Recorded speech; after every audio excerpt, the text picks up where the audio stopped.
चुनाव में कुछ ही महीने बाकी हैं। पार्टियों में महामंथन का दौर शुरू हो गया है। आरजेडी कांग्रेस में मुख्यमंत्री चेहरे और सीट शेयरिंग पर छिड़ी बहस के बीच आज दिल्ली में बड़ी बैठक तेजस्वी यादव और मल्लिकार्जुन खड़गे के बीच होगी। तो क्या आज की बैठक के बाद सियासी गलियारे में घूम रहे सवालों के जवाब मिलेंगे?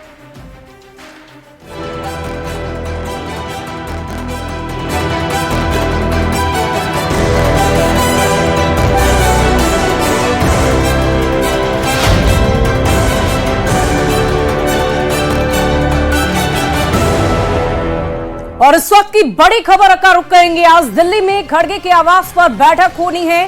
तेजस्वी यादव और खड़गे की ये बैठक है। थोड़ी ही देर में आरजेडी और कांग्रेस की बड़ी बैठक होगी। विधानसभा चुनाव से पहले इस बैठक को कई मायनों में बहुत ही खास महत्वपूर्ण माना जा रहा है।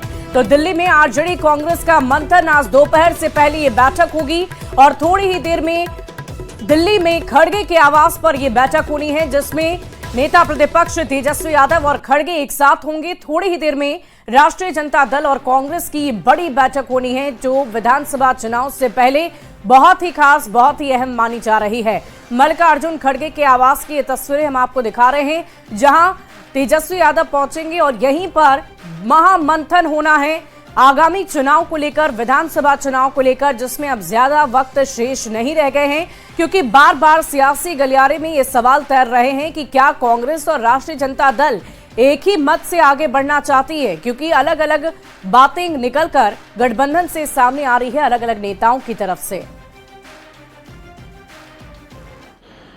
नहीं, आज हम लोगों की औपचारिक मीटिंग है और हम लोग बात करेंगे और आगे इलेक्शन में बिहार को लेके क्या स्ट्रैटेजी होगी, इसको हम लोग देखेंगे क्या होता है। बिहार विधानसभा में नेता प्रतिपक्ष तेजस्वी यादव और कांग्रेस के राष्ट्रीय अध्यक्ष मल्लिकार्जुन खड़गे के बीच में आज मुलाकात होनी है। मल्लिकार्जुन खड़गे के 10 राजाजी स्थित जो दिल्ली में आवास है, वहीं पर यह मुलाकात होगी। निश्चित रूप से इस मुलाकात के मायने निकाले जा रहे हैं और काफ़ी महत्वपूर्ण मुलाकात है, क्योंकि जब कांग्रेस के प्रदेश अध्यक्ष बदले गए हैं बिहार में और कांग्रेस के प्रभारी बदले गए हैं, उसके बाद जिस तरह से कांग्रेस नेताओं का रिएक्शन आता रहा है, खासतौर से प्रभारी अल्लाह वरू का जो बयान आता है सीएम फेस को लेकर के, उसको लेकर भी कई तरह के कयास लगाए जा रहे हैं। हालांकि बिहार कांग्रेस के नेताओं की जब राहुल गांधी और खड़गे से साथ मुलाकात हुई थी, दिल्ली में बातचीत हुई थी, उसमें इस बात पर मुहर लग गई कि कांग्रेस आरजेडी के साथ ही मिलकर बिहार में चुनाव लड़ेगी। लेकिन सीएम फेस को लेकर, जो कि आरजेडी ने पहले ही घोषित कर दिया है कि तेजस्वी यादव ही सीएम फेस होंगे बिहार विधानसभा चुनाव में, उसके ऊपर कांग्रेस की अभी तक से हामी नहीं भरी गई है कांग्रेस की तरफ से। उसको लेकर कई तरह के सवाल खड़े हो रहे हैं। तो निश्चित रूप से विधानसभा चुनाव के 6-7 महीने पहले जो आज मुलाकात हो रही है आरजेडी और कांग्रेस के टॉप लीडरशिप के बीच में, इसके मायने जरूर महत्वपूर्ण हैं और एक बेहतर कोऑर्डिनेशन के लिए ये कोशिश की जा रही है कि बेहतर कोऑर्डिनेशन हो। और 17 अप्रैल को जो बिहार में इंडिया गठबंधन के जो नेता हैं एक साथ बैठेंगे, जो प्रदेश स्तर के नेता, उसके पहले ये मुलाकात काफ़ी अहम मानी जा रही है। हालांकि सूत्र बता रहे हैं कि अभी सीट शेयरिंग और बाकी मुद्दों पर चर्चा नहीं होगी, लेकिन एक बेहतर संदेश देने की कोशिश की जा रही है कि गठबंधन में ऑल इज वेल है। कैमरामैन अपू पाठक के साथ अमितेश सिंह, न्यूज 18 दिल्ली। और देखिए, आज आरजेडी कांग्रेस के बीच होने वाली मंथन काफी अहम इसलिए भी मानी जा रही है, क्योंकि अब तक बिहार कांग्रेस के कई नेताओं ने मुख्यमंत्री चेहरे पर बयान दिए हैं और ये खुलकर कहा है कि अभी ये तय नहीं है कि मुख्यमंत्री का चेहरा कौन होगा। एक तरफ जहां राष्ट्रीय अध्यक्ष राष्ट्रीय जनता दल के लालू प्रसाद ने बार बार खुलकर ये कहा है कि मुख्यमंत्री का चेहरा सिर्फ और सिर्फ तेजस्वी यादव होंगे, लेकिन गठबंधन इसकी पुष्टि अब तक नहीं करता है। महागठबंधन से कौन होगा सीएम फेस, बिहार कांग्रेस प्रभारी कृष्णा अल्लावरू ने सबसे पहले बयान दिया और उसके बाद कांग्रेस विधायक अजीत शर्मा बोल पड़े। फिर बिहार कांग्रेस के अध्यक्ष राजेश कुमार ने भी बोला और इसके बाद कांग्रेस महासचिव सचिन पायलट ने भी खुलकर बोल दिया कि चुनाव जीतने के बाद ही तय होगा कि कौन होगा महागठबंधन की ओर से सीएम। और अब कांग्रेस नेता यशवंत कुमार का बयान भी आपने न्यूज 18 पर सुना, जिन्होंने कहा कि तेजस्वी की जगह पर राजेश कुमार को सीएम फेस बनाया जाए। अब ऐसे में चर्चा चरम पर हो रही है कि आखिर कौन सीएम फेस होगा महागठबंधन की तरफ से। अल्लावरू तो 3 बार ये बयान दे चुके हैं। 25 मार्च को बोले कि चेहरा कौन होगा ये अभी तय नहीं, फिर तारीख बदली, 3 अप्रैल, उस दिन भी यही कहा कि अभी सीएम फेस पर बात नहीं हुई है। जबकि 5 अप्रैल को अल्लावरू ने कहा कि बिहार की जनता तय करेगी कि महागठबंधन अगर चुनाव जीतता है तो सीएम का चेहरा कौन होगा। वहीं कांग्रेस नेताओं के बयान लगातार कई सवाल भी खड़े कर रहे हैं। सत्ता पक्ष की तरफ से लगातार सवाल खड़े किए जा रहे हैं। पहला सवाल कि तेजस्वी की अगुवाई पर कांग्रेस बार बार क्यों सवाल खड़े कर रही है, ये सबसे बड़ा सवाल है। क्या कांग्रेस नहीं चाहती कि तेजस्वी यादव सीएम का चेहरा हो?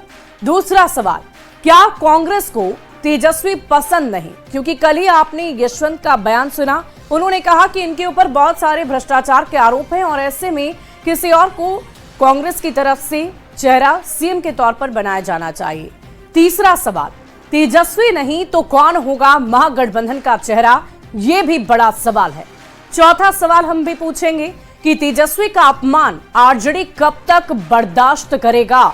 क्या आरजेडी को चोट नहीं पहुंचती अगर तेजस्वी यादव, जो गठबंधन के बड़े नेता कहलाए जाते हैं, गठबंधन का चेहरा बताए जाते हैं, उनके ऊपर अगर भ्रष्टाचार के आरोप लगे तो क्या राष्ट्रीय जनता दल को यह बर्दाश्त के बाहर नहीं होता?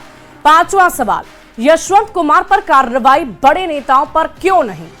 छठा सवाल यह है कि कांग्रेस आलाकमान की चुप्पी के क्या मायने हैं, कि हम क्या समझे? क्योंकि कांग्रेस बार बार इस या तो टाल मटोल करती है या ये कहती है कि बिहार की जनता तय करेगी कि महागठबंधन का चेहरा कौन होगा।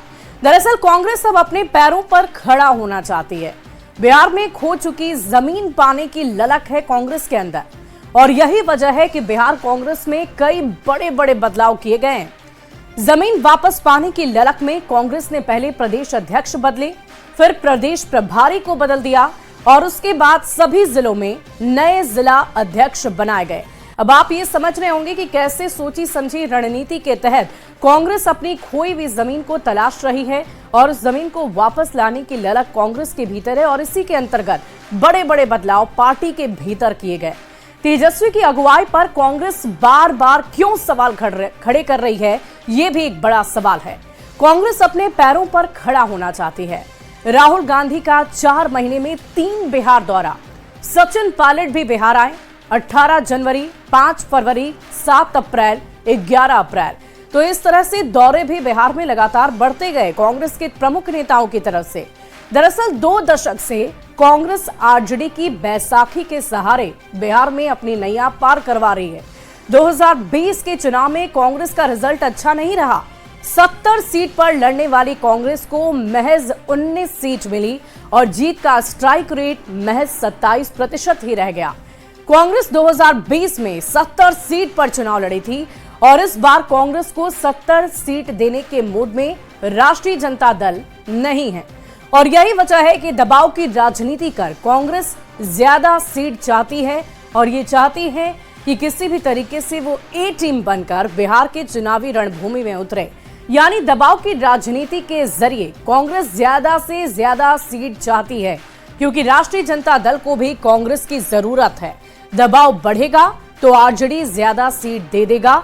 इसी रणभूमि के लिए पूरी जद्दोजहद कांग्रेस की तरफ से की जा रही है। इसी रणनीति के तहत ये कोशिश की जा रही है कि किसी भी तरीके से इस बार कांग्रेस पूरे दमखम के साथ आगामी विधानसभा चुनाव में उतरे।